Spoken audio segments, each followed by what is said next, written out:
What is up? You are checking out the Uncensored Pro Wrestling Podcast. I'm Ant, and I'm joined by our champion. What's up, guys? It's the Kentucky Nightmare, Dusty here. And yes, I am your double champion. Well, co-champion of the AEW, but, full champion of WWE. For like a couple more days, and then I will be your You wish champion here, folks. So he's just happy about that right now, but it's all right. I'm first ever like double champion of the podcast. That's true. That is true. And I know I won't be the only one because I know that you guys can hold the belts like at the same time as well, because you guys are all like smart lads. Well, Dan's not, but Yeah, 100%. I mean, I you know what, ear high five. I agree with you on that because Dan is not the smartest tool in the shed, but that is okay because at least he's in the shed. At least he's in the shed. So we are going to be covering Monday Night Raw from March. What the March, hell? January. God, March 21st, 2022. They're live in Chicago. It is actually pretty funny now that CM Punk is back. They never chant for him anymore whenever they're in Chicago. I bet WWE's like, thank God. We don't have to deal with that anymore.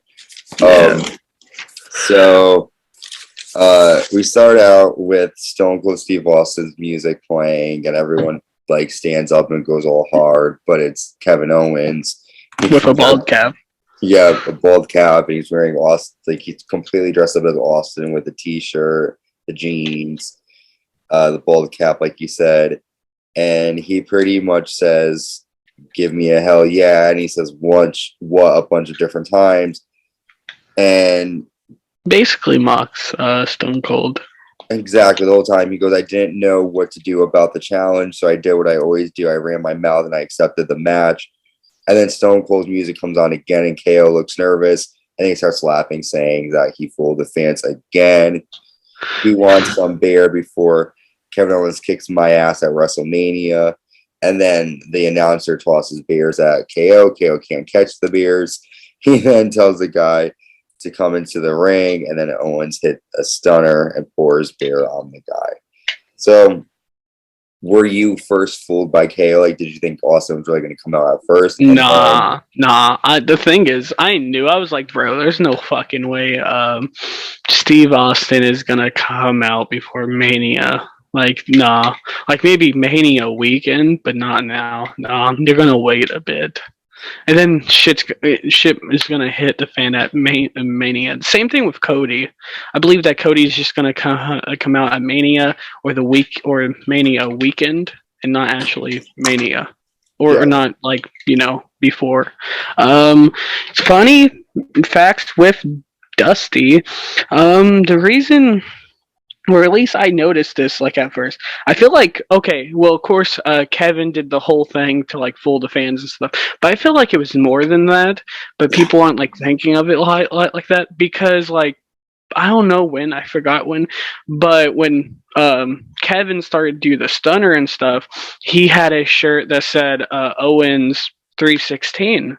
And, Steve Austin wasn't a fan of it and had Vince McMahon like take it down, so they stopped producing the shirts and stuff. So I feel like that might have been like a cool thing, like cool callback. I could be just overthinking, but I think it would have been cool if that could be part of it. That'd be cool.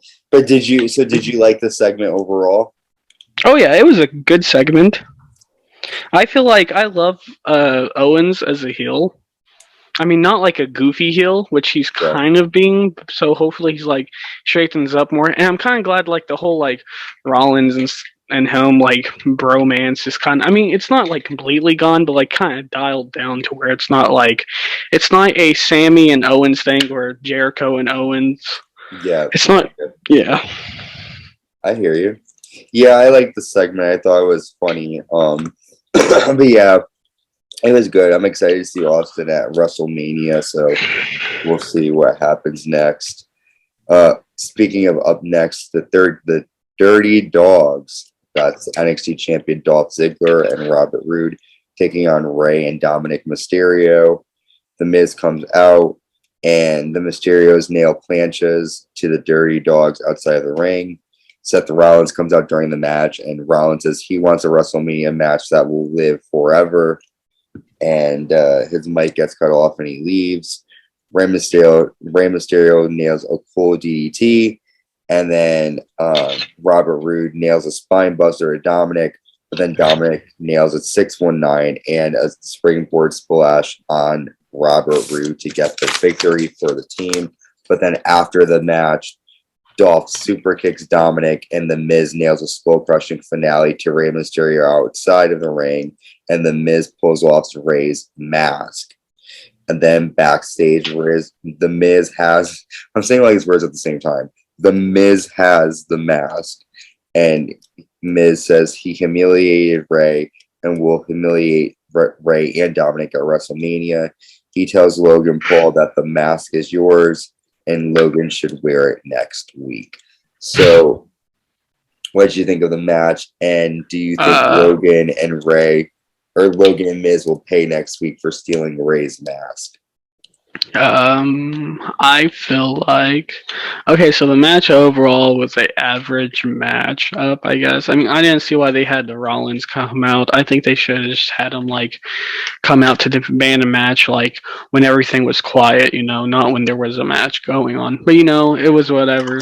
The match was pretty decent. I mean, the Dirty Dogs lost, which it's understandable because they're mainly doing stuff on NXT now, so I wouldn't see why they would pick up a win. I did like the thing of Miz attacking Rey while he was distracted by chasing Dolph and stealing the mask and stuff, because it's just a good callback to when how many people stole his mask. And again, so many people stole his mask, and I get it's lucha culture and stuff to have that mask, but he's been seen without his mask many times. So kind of the whole fuss of him needing a towel and stuff, I feel like it was a bit too much, because again, we already seen his face. I would have had Ray just say, fuck it, he took my mask, I'm gonna chase him, it's my culture, yeah, I'll wear a mask next week or whatever, but right now I'm maskless. I'm not gonna blind myself by putting a towel over my head, because I mean, everyone's seen my face already, so what am I scared of? I should just chase the guy down. And I don't like Hogan Paul wrestling in WrestleMania, but that's not going to be the only celebrity in WrestleMania. They're going to have Logan Paul, Johnny Knoxville, and Pat McAfee, so who knows? Yeah. But I think that it's going to be a face thing, that Rey and Dominic are going to get the mask back or make them pay or whatever. Yeah, of course. Definitely. I did feel a little bit more interested in the match now that Miz stole the mask, because there's more to the story, but... Yeah. Oh, yeah. Next, we have the handicap match, Omos taking on Apollo Crews and Commander Aziz, and Omos destroys them both. He yells at Apollo Crews that this is all of his fault, and he slams Crews on top of Commander Aziz and pins them both. Really nothing to say here, just Omos destroying people, and there's really nothing for Omos to do. So, I mean, it's kind of let's just have him just beat people up. Moving right along. Next, AJ Styles comes out, and Styles said he was recovering, and he had a lot of time on his hands. He tells Edge that we don't have to wait till WrestleMania. Be a man and get out here. He calls Edge a coward, and that's when Seth freaking Rollins comes down. Seth says he's living for his WrestleMania moment. And then, sorry, I got my notes here. Rollins is concerned about AJ's health and safety. Seth tells AJ to go home, hug his kids, and come back after WrestleMania. Let me finish what I started and end Edge. AJ says, as long as I'm able to walk, I will fight Edge. Seth Rollins ends up challenging AJ Styles to a match. Winner faces Edge at WrestleMania. AJ says, you're delusional and an idiot. I'm going to do what you couldn't. I'm going to destroy Edge. That's when Adam Pearce comes out and Sonya Deville comes out too. And Adam says Seth Rollins will get one last chance tonight. If he beats AJ, he will be the one to take on Edge. But then AJ attacks Seth Rollins, who leaves the ring. So my question for you is, do you like this storyline of Seth challenging people trying to take their spot? No, I don't like the whole like Seth is so obsessed with a WrestleMania moment, and like I'll tell you why. Because Seth is one of the most like decorated like people, like superstars of our generation. And he's like, oh yeah, I need this moment so bad. He's had many. He had so many. He beat Brock at WrestleMania. He literally had so many like Mania matches and stuff. So I don't see why he's doing this whole I need my moment. I need my moment. No, you don't, Seth. I don't see why they're booking you like this. You don't need that moment. You just need to like. I mean, I would love to see you have a match, and you'll probably have a match either at Mania or the weekend at like a kickoff show or something against Cody. But I don't like the storyline of him being so obsessed with the Mania like moment. I think it's kind of it's silly and stupid. I'm not a huge fan of it, and like it already got super old. Yeah, I agree. It's like just book them in a match or just have them come out at Mania. I don't know, but we'll talk about that a little bit more later on.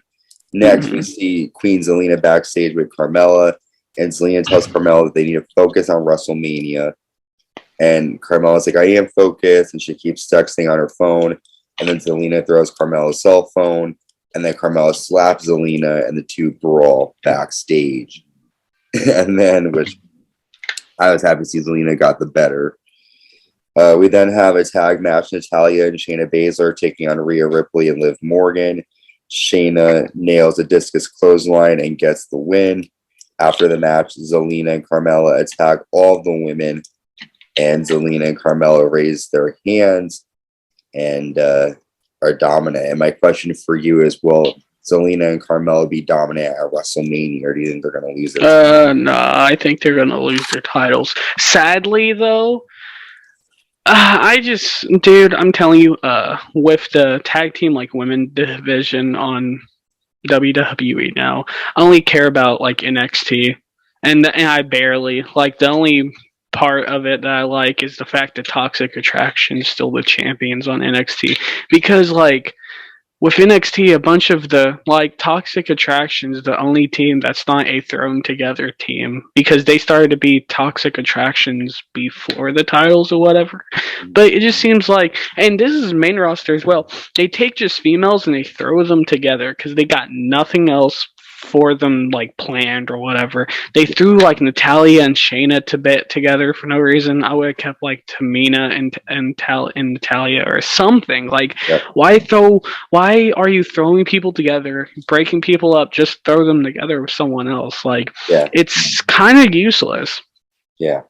And I'm talking about the Rhea Ripley and Liv Morgan thing. I get it. Oh my god, they're so cute together. Oh, I ship it, dude. I mean, I love Liv. Rhea's not too bad. It's just they're thrown together, and the team makes no sense. Hell, and I hate to say it, and you know what? I'm gonna say this: the tag team, the champions are a thrown together team, and I don't remember how they won the championships, to be honest.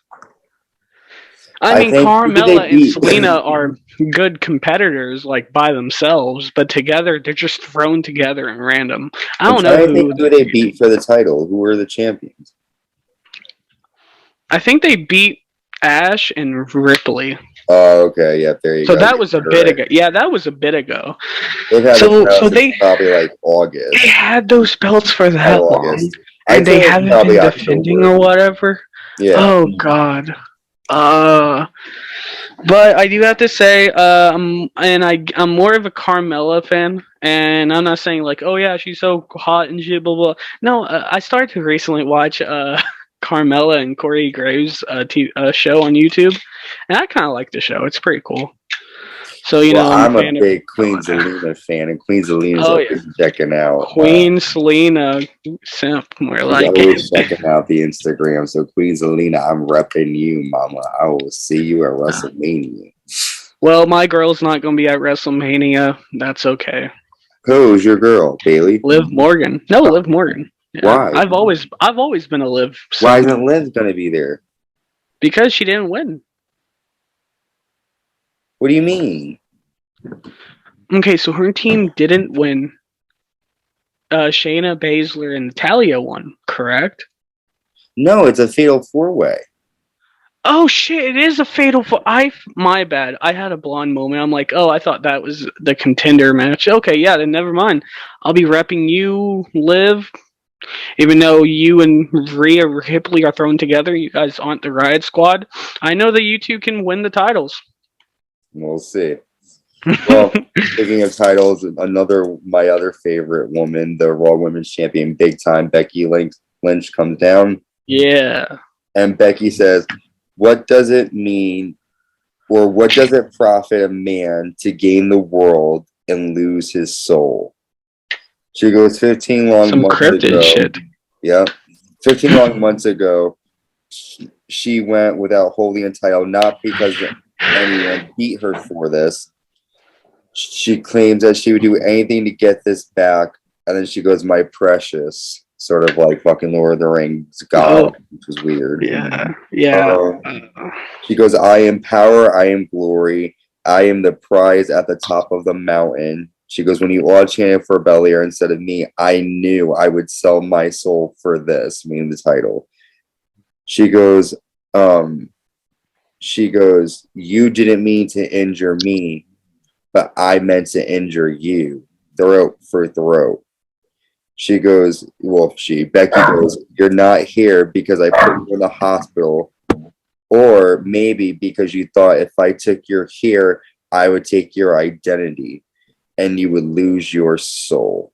And then Becky says, "I would sell my soul anytime if it means keeping this on my shoulder."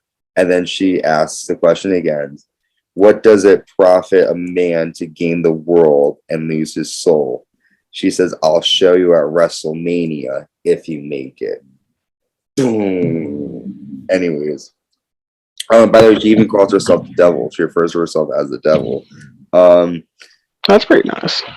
Do you think Belair is going to be able to beat Becky? And what did you think of this promo? Okay. I thought the promo was cryptid as hell and just out of character, kind of, for Becky. But, it was an okay promo. It was just really just out of character. Yeah. Not a huge fan of it. I mean, if it was, said by, a character, more, darker and stuff, like Ripley or Liv or even Ash, because Ash is kind of this, superhero that's gone bad, But, it's super just uncharacteristic of big Becky Lynch to say it. So also this is my opinion on the okay.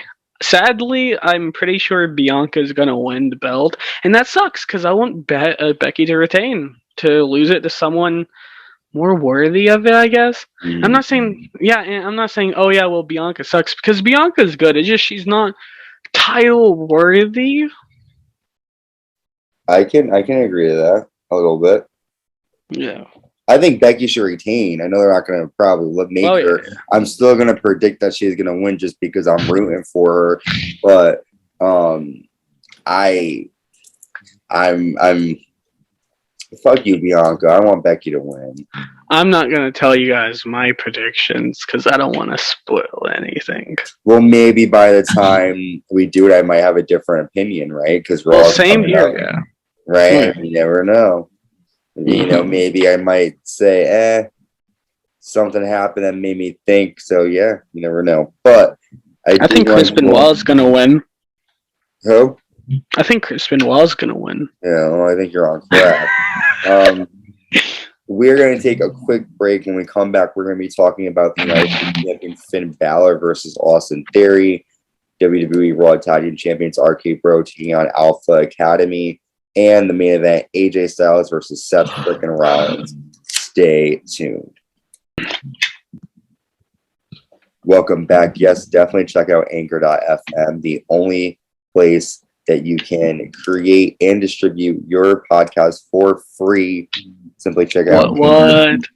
Yes, check out anchor.fm to create a podcast and publish it, distribute it. And you can also check us out on Spotify, Anchor, Google Podcasts, Apple Podcasts, Amazon Music, and wherever podcasts are available. Give us a 5-star rating because you really like us. Oh, and yeah. Also, you can check us out on YouTube. Search the Uncensored Pro Wrestling Podcast on YouTube. Subscribe, like, and hit the notification bell. And leave us a comment. What did you think of this week's episode of Raw? Well, now that I said all of that, we are back. And the WWE United States Champion Finn Balor is taking on Austin Theory. Before the match starts, Pat McAfee comes down to the ring for the announce team. And Pat distracts Austin Theory with many suck it like symbols. And then Finn Balor lands a dropkick into the railing to Theory.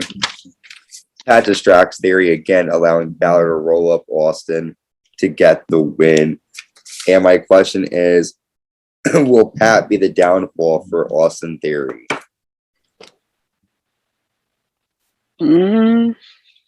Honestly, I don't know. With this match, this is a match where I'm like, dude, I have no idea. Like, I have no, theory. Like, okay, you could say I have a theory about who I think is going to win. If that gives away too much. Well. But as for the match of Balor and Theory, roll-up finishers are always not my favorite, especially because they're done so often when it comes to the mid-card championships, and it just makes me sad because mid-card championships I feel like are better than the big belts, because with the big belts it just passed on to big guy, then back to that same big guy. Yeah. But with the mid-cards, you can see big people get it, you can see little people, you can see fast people, strong people, people who can bend your bones a million ways, or people who can just simply just ground wrestle. Yep. Well, hopefully these two have a good match at WrestleMania. We'll have to see. Pat McAfee did have a good match at NXT, and Austin Theory is a great wrestler, so I do think they're gonna have a good match. I feel like this match was kind of thrown together though too, so it's just kind of like, yeah.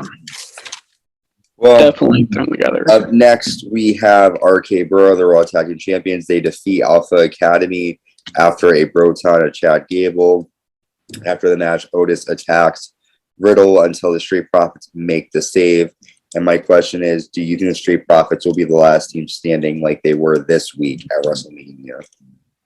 I mean, I get it that RK Bro just got the championships back, but it's been a while since Street Profits really done anything. So I think they might give them the championship. But then, that just, that kind of bamboozles people, because if you've noticed in WWE, when they have a couple, on the same roster, and as well as, same roster, or, same brand, even the same brand, they usually don't have them both be holding championships at the same time. So it's just you never know if Bianca's supposed to win against Becky, does that mean that Montez and Street Profits gonna lose? Or if Street Profits are supposed to win, then does that mean that Bianca's gonna lose? And I'm not saying that this is accurate, but I've noticed years and years of wrestling, just watching, I've noticed that that's the case. If a couple's on the same brand together and stuff, they never hold the championships at the same time. Except Becky and Seth. Well, did Seth hold the belt the same time as Becky? Yeah, remember they fought the Extreme Rules main event was the winner take all no holds barred match. It was Seth and Becky versus Lacey and Baron Corbin. Oh yeah, I forgot about that. I forgot that Seth had the title, to be honest, because that was when he was doing his bland stuff. Yeah. My bad. No, but I do agree though. I have seen in the future, in the past, where one if the woman's champion and the guy won't be, or vice versa. But could be. Never know. Yeah. Next, we have the 24/7 title situation. I didn't watch. I don't care. I'm sure none of you I didn't either. So I'm just going to skip right over that. We now have our main event, Seth Freakin Rollins versus AJ Styles. And this is a really good match. Styles backdrops Rollins outside, and AJ nails a flying forearm. AJ runs to the turnbuckle and falls to the outside. Seth nails a swinging neck breaker and lands a suicide dive. Rollins yells at AJ saying, "It's not personal, you son of a bitch," and then he starts slapping him. AJ hits a huge clothesline, and then AJ with a face-first modified glam slam, and he gets a 2 count. Rollins nails a Falcon Arrow, gets a 2 count. AJ with a suplex into a turnbuckle post, and then the torture rack bomb, and he gets a 2. Rollins hits a frog splash, but AJ gets the legs up. Edge then attacks AJ Styles with a chair, and AJ wins by disqualification. After the match, Seth Rollins freaks out, destroys the announce table, and he stares at the WrestleMania sign. So what did you think of the match? And what do you think is next for Seth Rollins? I think the match was the best match of the night by far. It was a really, really good match. And you know what? These guys always have banger matches, and I've seen like people's like, "Oh my gosh, this is like a dream match! Can't wait to see this." But they've wrestled before a couple of times. Like Seth and AJ went down, like they wrestled before against each other, especially at Survivor Series, because AJ and Seth seems to always be on like either like on the opposite teams of each other. Mm-hmm. But like they also fought Money in the Bank. And they fought at Money in the exactly. But again, match was really good. I loved the finish, even though a bunch of people was like, "Oh my god, of course it's a DQ win. Just have one of them win like clean." And I'm like, bro, but they want to build up this AJ and Edge feud, and Edge wants AJ that badly to where he's willing to just have him win a match so he could beat him that badly. And then again, I'm not a fan of the whole Seth like being obsessed with his WrestleMania moment. I've talked about this. I'm not going back into it, but I feel like again, the weekend or whatever, we'll be seeing Cody Rhodes like accepting a challenge, and they'll be like, "Oh my god, well since he's returning, let's have it done." That, or maybe after Mania, Seth and Cody will. Or Cody will debut like after. You just never know. Damn. Good prediction. Shit can be crazy. That shit can be crazy, bro. It is. Well, it was a crazy episode of Raw. WrestleMania is coming up this Saturday, night 1, and then night 2 is Sunday, the Hall of Fame. The one thing I'm not happy with is they're going to do like the Intercontinental title and the U.S. title are going to be on the line on the Raw and SmackDown. They're not going to have it at WrestleMania, which I think is really stupid. But I guess, I found out today that the last time the Intercontinental title was on the line on a pay-per-view was at WrestleMania last year. So, yeah.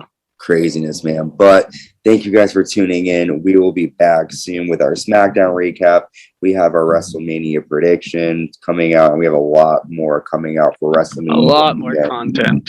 So stay tuned, and we will be back. Bye.